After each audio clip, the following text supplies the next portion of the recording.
The Pharisees and Sadducees came to Jesus and tested him by asking him to show them a sign from heaven. He replied, "When evening comes, you say it will be fair weather, for the sky is red. And in the morning, today it will be stormy, for the sky is red and overcast. You know how to interpret the appearance of the sky, but you cannot interpret the signs of the times. A wicked and adulterous generation looks for a sign, but none will be given it except the sign of Jonah." Jesus then left them and went away. When they went across the lake, the disciples forgot to take bread. "Be careful," Jesus said to them. "Be on your guard against the yeast of the Pharisees and the Sadducees."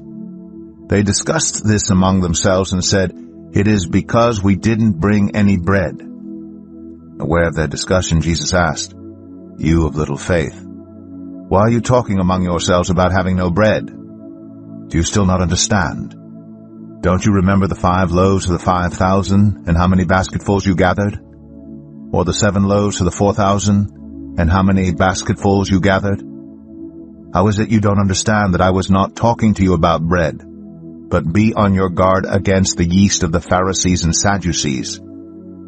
Then they understood that he was not telling them to guard against the yeast used in bread, but against the teaching of the Pharisees and Sadducees. When Jesus came to the region of Caesarea Philippi, he asked his disciples, "Who do people say the Son of Man is?" They replied, "Some say John the Baptist, others say Elijah, and still others Jeremiah or one of the prophets." "But what about you?" he asked. "Who do you say I am?" Simon Peter answered, "You are the Messiah, the Son of the living God." Jesus replied, "Blessed are you, Simon, son of Jonah, for this was not revealed to you by flesh and blood, but by my Father in heaven. And I tell you that you are Peter, and on this rock I will build my church, and the gates of Hades will not overcome it. I will give you the keys of the kingdom of heaven. Whatever you bind on earth will be bound in heaven, and whatever you loose on earth will be loosed in heaven." Then he ordered his disciples not to tell anyone that he was the Messiah.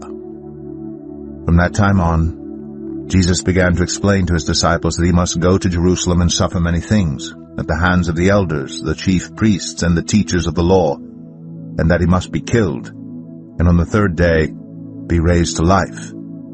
Peter took him aside and began to rebuke him. "Never, Lord," he said, "this shall never happen to you."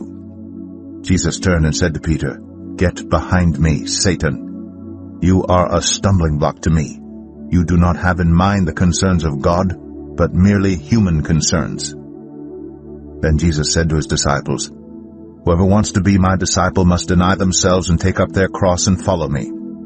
For whoever wants to save their life will lose it, but whoever loses their life for me will find it. What good will it be for someone to gain the whole world yet forfeit their soul? Or what can anyone give in exchange for their soul? For the Son of Man is going to come in his Father's glory with his angels, and then he will reward each person according to what they have done. Truly, I tell you, some who are standing here will not taste death before they see the Son of Man coming in his kingdom."